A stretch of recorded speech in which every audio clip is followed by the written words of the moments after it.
Luis del Pino es Radio Libertad.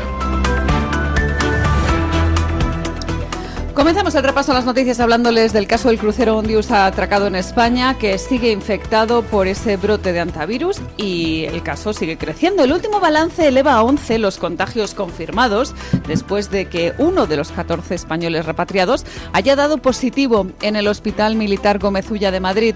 El paciente permanece ingresado y bajo seguimiento médico porque presenta una evolución muy rápida de la enfermedad. La Organización Mundial de la Salud ha advertido de que podrían aparecer más casos en los próximos días o las próximas semanas debido al periodo de incubación del virus. En este contexto se ha conocido que un psiquiatra que intervino sin equipo de protección individual, sin EPI, estuvo precisamente en contacto con ese español que ha dado positivo durante el traslado en el autobús burbuja de la UME, aunque por el momento no se ha dado cuenta de nuevos contagios derivados de ese contacto. Desde el Ministerio de Sanidad, la ministra Mónica García ha defendido la actuación de su departamento. La escuchamos.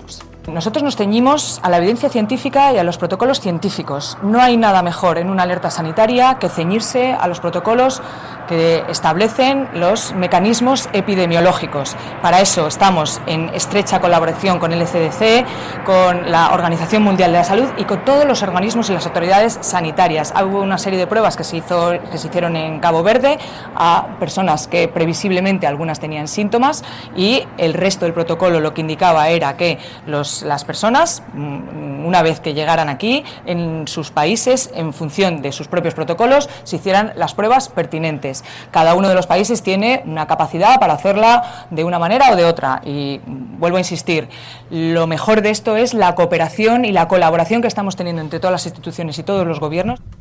La preocupación también se ha trasladado a otros países. En Francia, la evolución de una persona contagiada ha generado alarma porque también está experimentando una progresión rápida de la enfermedad, lo que ha llevado al primer ministro Sébastien Lecornu a convocar un gabinete de urgencia para monitorizar esta situación. Allí, las autoridades sanitarias insisten en que el riesgo para la población general sigue siendo bajo, pero mantienen una vigilancia reforzada ante el potencial de este virus. Vamos a ver, porque creo que estamos aquí perdiendo un poquito el norte. Dijo la Mema,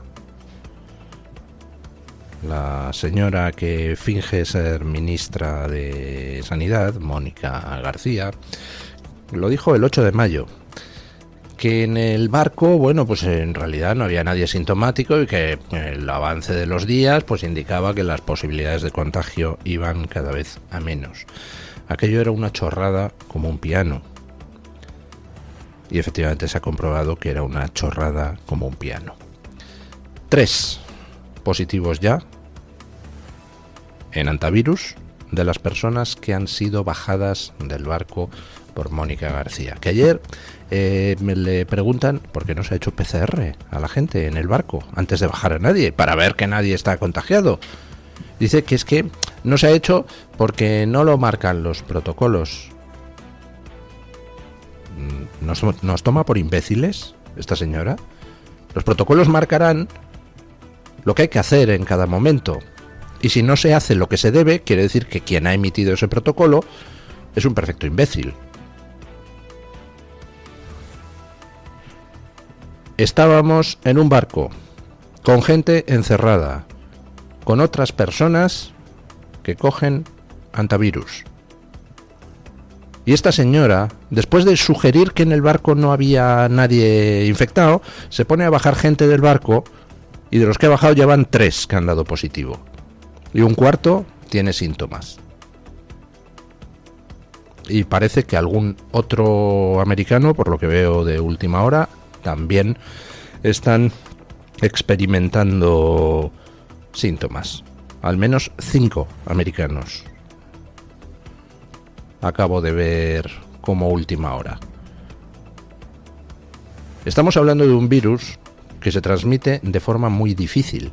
Por ejemplo, pues no hay documentado ni un solo caso en la literatura médica de gente con hantavirus en un hospital que haya contagiado a los enfermeros. Si se toman las precauciones adecuadas, no tiene por qué contagiarse nadie en un hospital. Pero si tú metes a gente con hantavirus con otras personas sanas en un recinto cerrado durante el tiempo suficiente, pues claro que se transmite. Por eso, por ejemplo, el último brote de hantavirus que ha habido en Argentina, que fue en la localidad de Chubut, pues fue un virus de alcance familiar. Se contagió toda la familia a partir de un caso inicial. ¿Por qué? Porque están conviviendo en un recinto cerrado. ¿Por qué están apareciendo casos en el buque? Porque estaban conviviendo en un recinto cerrado con infectados. Y ahora nos encontramos con que esta señora que dice, no, es que me dice el protocolo que no les hiciéramos PCR. Ah, el protocolo dice que en el barco no, pero 10 minutos después, cuando han cogido el avión, ya sí se les puede hacer un PCR. Es decir, ya cuando has paseado al infectado por territorio canario. Y dice esta señora que organizaron un protocolo y medidas de seguridad. Y estamos viendo cómo uno de los técnicos del ministerio se baja del autobús de la UME, recinto cerrado, con la EPI en la mano y sin mascarilla. Y tuvo contacto con el español que acaba de dar positivo en el Hospital Gómez Ulla. ¿Qué va a hacer la señora Mónica García con ese psiquiatra del ministerio que ha tenido contacto sin protección adecuada con alguien que ahora resulta que estaba infectado? Digo yo que lo someterán a cuarentena estricta, ¿no? A ese señor del ministerio. ¿Qué va a hacer doña Mónica García con ese señor en concreto, que sin protección ha tenido contacto con quien acaba de dar positivo por hantavirus? Espero que inmediatamente se le someta a cuarentena. En Países Bajos hay 12 enfermeros en estos momentos a los que se les ha puesto en cuarentena estricta. ¿Por qué? Pues porque resulta que no han manejado adecuadamente, con la suficiente protección, los restos biológicos de las personas que están allí con hantavirus en cuarentena. Así que imagino que España hará lo mismo. O no se van a trazar contactos ni se va a encerrar a nadie. Para un virus como el COVID, con una letalidad inferior al 2%, resulta que aquí había que trazar 300 millones de contactos y todo el mundo PCR hasta para ir a hacer pis al baño. Pero para un virus que tiene una letalidad del 40%, es decir, tienes algo más de una posibilidad entre cada 3 de palmarla como lo cojas, para ese virus dice la MEMA que no hace falta una PCR, que el protocolo dice que no. ¿Qué protocolo dice que no tienes que ver si alguien está infectado antes de pasearlo por el suelo canario? ¿Pero qué está diciendo esta señora? Tenemos, por lo pronto, pues a uno que ha tenido contacto directo con el de PCR. Repito la pregunta, ¿está sometido ya a cuarentena ese señor? 42 días para que, por lo menos, el técnico del ministerio aprenda la siguiente vez a no quitarse la ropa de protección en el autobús. Y no pasearse por la zona de seguridad como Pedro por su casa. Vamos a ver. Hay que establecer claramente la diferencia entre dos cosas. Lo he dicho desde el principio, el hantavirus tiene muy pocas posibilidades de convertirse en un problema comunitario. Es extremadamente letal, pero poco contagioso. Con lo cual, pues la posibilidad de que termine infectando a toda la población, pues es muy baja. Al revés del COVID, puede infectar a toda la población, pero la letalidad es muy baja. Si infecta a toda la población, aunque la letalidad sea baja, pues puede haber muchísimos muertos, muchísimos más que con el hantavirus. Pero la letalidad para cada persona es baja en el COVID, en el hantavirus no. Y eso es importante por una cosa, porque la obligación del gobierno no es solo garantizar que la comunidad esté a salvo, es decir, que no haya una pandemia brutal. No, la obligación del gobierno es también garantizar la vida de cada persona individual. Porque al final, si resulta que se contagian 30 personas, de las cuales 10 mueren, para esas 10 que mueran, no hay pérdida mayor. Esas 10 la palman. Y la obligación del gobierno no es solo garantizar que no se expanda el virus sin control por la comunidad. La obligación del gobierno es proteger la vida de esas 10 personas que van a morir si se contagian 30. Y este gobierno ha organizado una operación propagandística, porque no tenía otra razón de ser la operación.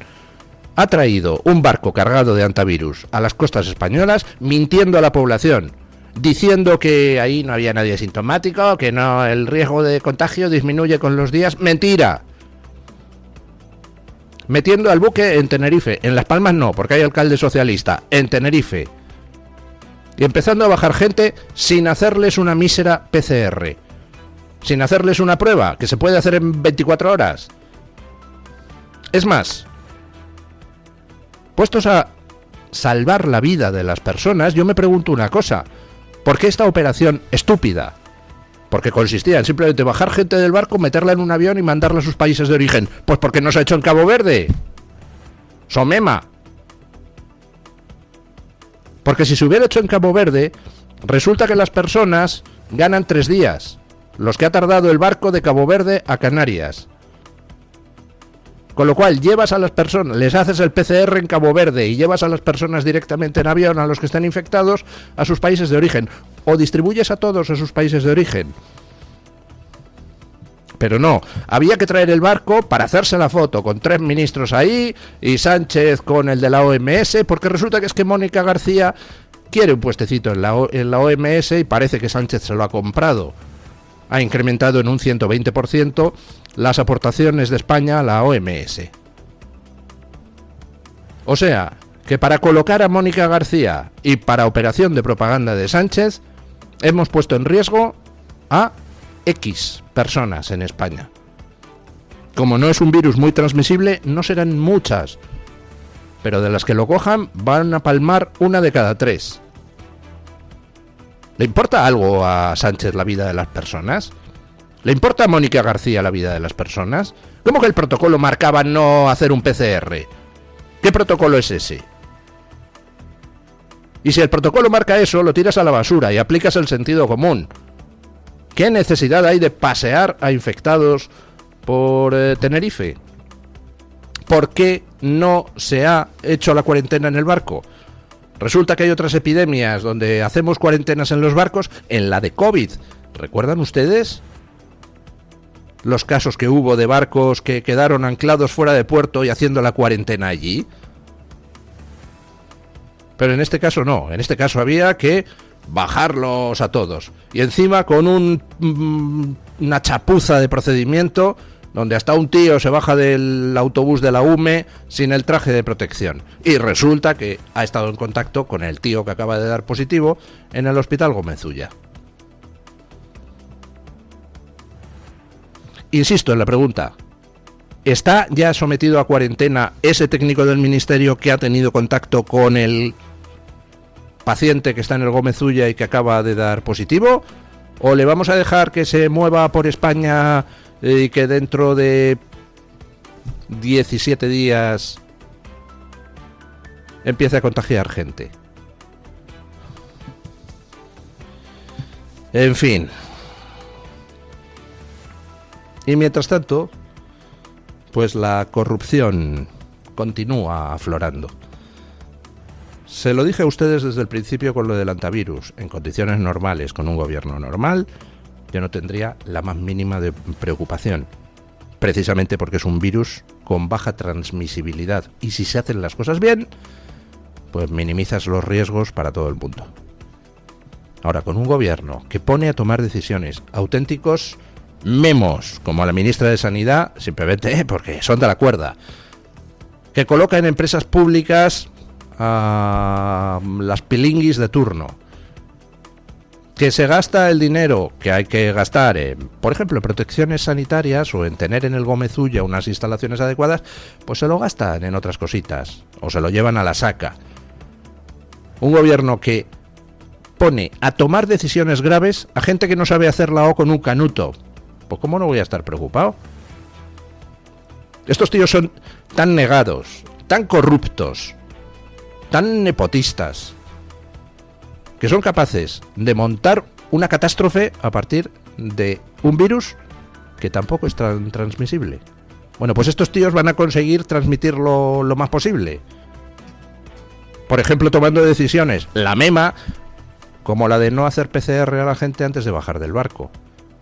Porque si tú haces PCR a la gente antes de bajar del barco, pues resulta que sabes, este está infectado, y este también, y este también. Ya llevamos 3, una francesa, un español y un estadounidense, más otros 6 con síntomas. Y si sabes, porque le has hecho la PCR en el barco, que están infectados, pues entonces sí que no vamos a ver espectáculos como ver a los políticos haciéndose selfies delante del autobús de la UME y un técnico del ministerio bajándose sin EPI del autobús. Y no vamos a ver ese espectáculo porque si supiéramos que estaban positivamente infectados, pues la gente se cura en salud. Porque si no, puede morir. Pero claro, cuando tú organizas la operación y la empiezas a hacer después de que la propia ministra haya dicho, pues ahí en el barco no hay nada, pues claro, la gente no toma las precauciones debidas, porque ella se ha encargado de decir que era una operación de bajo riesgo, cuando era mentira. Bueno, decía que en condiciones normales con lo del antivirus, pues yo no estaría preocupado con un gobierno normal, pero con un gobierno corrupto como este, vamos, estoy acojonado. Perdón. Sigue saliendo corrupción. Ahora citan a declarar a Ábalos y Koldo, pero por otro caso.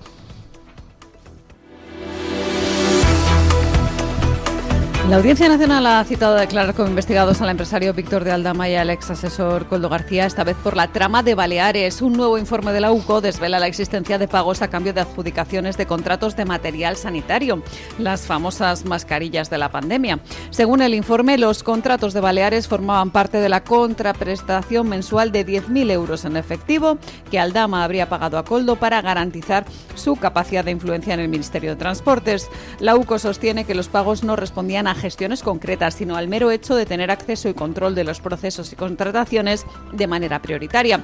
Los pagos continuaron incluso 8 meses después del cese de Ábalos y Koldo en julio de 2021.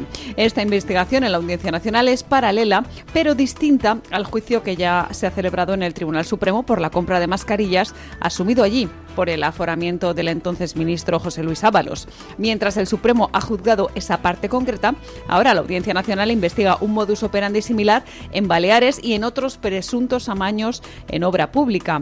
Esto demuestra que la causa de corrupción que salpica al PSOE sigue creciendo en los tribunales y aún quedan datos por salir que están bajo secreto de sumario. Bueno, muy posiblemente veamos la condena de Ábalos y Koldo a no mucho tardar. Y posiblemente esa condena sea elevada. Pero es que lo que se ha juzgado ahora es la punta del iceberg. Es el caso de las mascarillas y ni siquiera todas. Una parte del caso de las mascarillas. Porque queda todo lo que afecta a las mascarillas que se enviaron a Canarias, las mascarillas que se enviaron a Baleares, es decir, Ángel Víctor Torres, Francina Armengol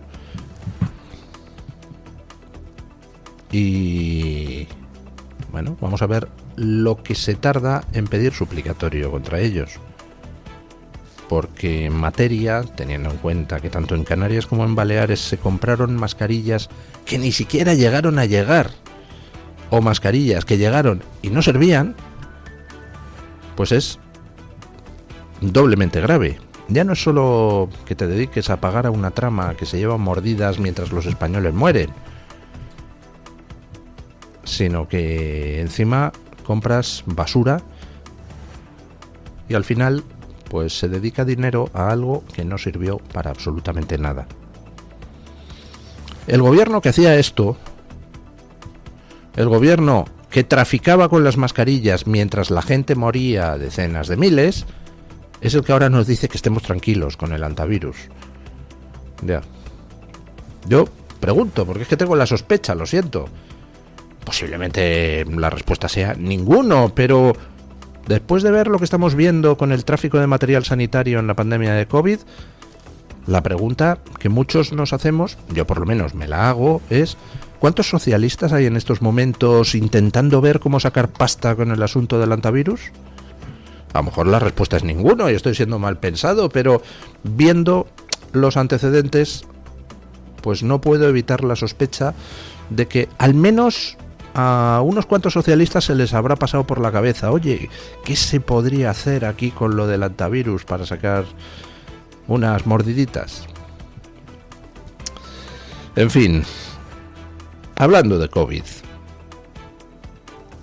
ya saben ustedes que Sánchez se está dedicando a mover dinero de un sitio para otro porque no tiene presupuestos, pero se garantizó en la pandemia una ley que le permite mover fondos de un sitio para otro en los presupuestos prorrogados que tiene, y la está usando a saco, ¿verdad? Y aquí pues no pasa nada, da igual, ningún tribunal le para los pies por hacer uso de algo que estaba pensado para la pandemia. Aquí no hay jueces que digan, oiga, ¿qué pasa con esto? Que está usted aplicando algo que era una cosa de emergencia y que le quita poder al Parlamento. Bueno, aquí en España nunca pasa nada.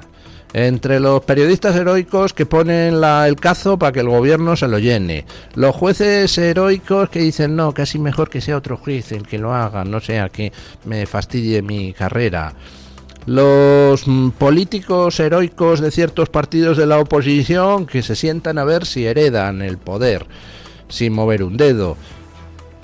Pues con todo eso tenemos el peor de los gobiernos de nuestra historia. Y ahí sigue Sánchez, ¿verdad? Y nadie hace nada. Bueno, lo hacemos 4 frikis.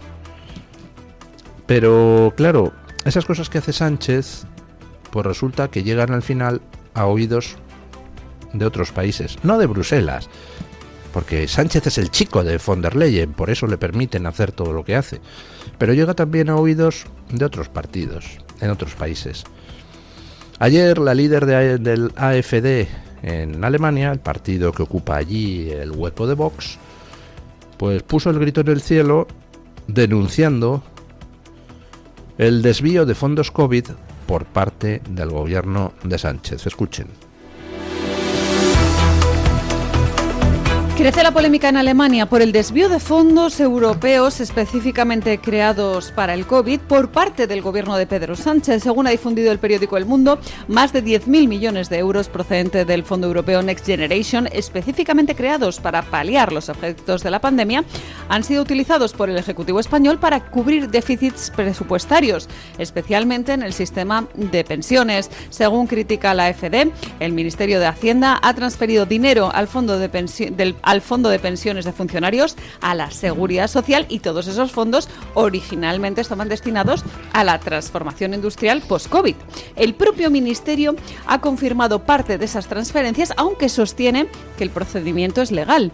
En Alemania reclaman ahora la devolución de fondos y pide que se lleve a cabo acciones penales, recordando que precisamente Alemania es el mayor contribuyente neto al presupuesto comunitario. Y no solo eso, las críticas también han llegado al Parlamento Europeo desde la CDU, que considera inaceptable usar fondos europeos para tapar problemas económicos del gobierno de Pedro Sánchez. A lo mejor ahora se hace algo, fíjense ustedes. Porque por supuesto Ursula von der Leyen sabe desde hace años que Sánchez hace lo que le da la gana con el dinero que llega de Europa. Que Sánchez incumple todos los criterios económicos que desde Europa se ponen. Que Sánchez ni siquiera se molesta en informar de muchos aspectos económicos a Europa. Y Ursula von der Leyen y su élite progres de derechas y de izquierdas, no han movido un dedo, porque Sánchez es su chico, es su vanguardia. Si hay que atizarle a Israel, venga Sánchez, ataca, Sánchez. Si hay que hacer alguna chorrada migratoria, venga Sánchez, tú, adelante. Así que no ha hecho nada Bruselas, pero amigo, resulta que quien está poniendo ahora el grito en el cielo no es el gobierno alemán, que por supuesto no ha movido tampoco un dedo en Merz para pararle los pies a Sánchez. Pero quien está poniendo ahora el grito en el cielo es la AfD, el partido soberanista alemán, que encabeza en estos momentos las encuestas. Y está diciéndole a los alemanes, mirad, ¿en qué usa Sánchez vuestros impuestos?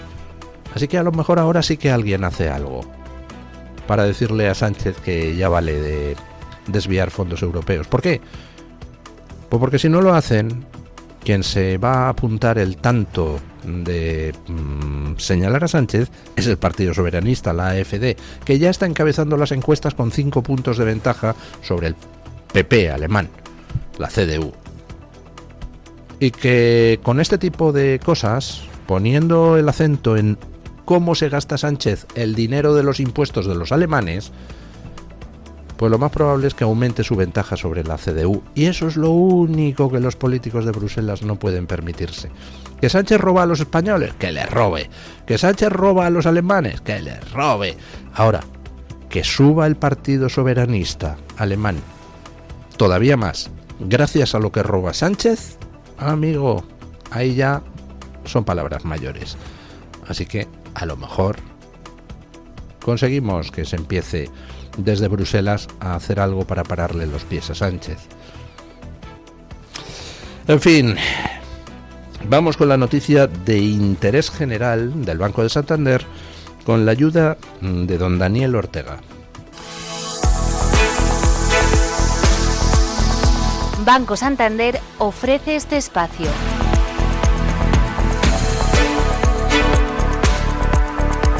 El Hospital Memorial Publio Cordón fue inaugurado ayer en Pozuelo de Alarcón en un acto presidido por Su Alteza Real la Infanta Elena, junto a representantes del ámbito sanitario, empresarial y académico. El nuevo centro nace con una apuesta clara por una medicina avanzada con un enfoque humano, combinando la innovación tecnológica con la atención cercana al paciente. El proyecto ha sido impulsado por su fundadora, María Cordón, que defiende que el futuro de la medicina debe basarse tanto en la precisión científica como en la capacidad de escuchar, acompañar y cuidar.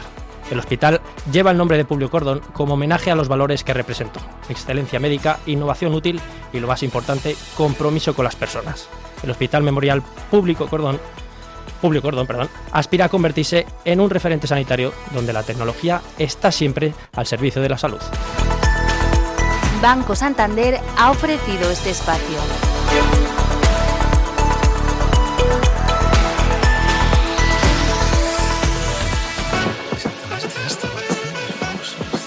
Oye, eso de que el Santander me da hasta 400 pavos solo por mi nómina y 2 recibos, ¿es de verdad? Tal cual, 400 euros si traes tu nómina y 2 recibos al Santander. Me renta. ¿Y aún hay tiempo? ¿Dónde veo las condiciones? Hasta el 10 de junio de 2026. El importe está sujeto a retención según la normativa fiscal vigente y tienes todo en bancosantander.es. Vale, pues hoy me nomino. Es el momento. Santander.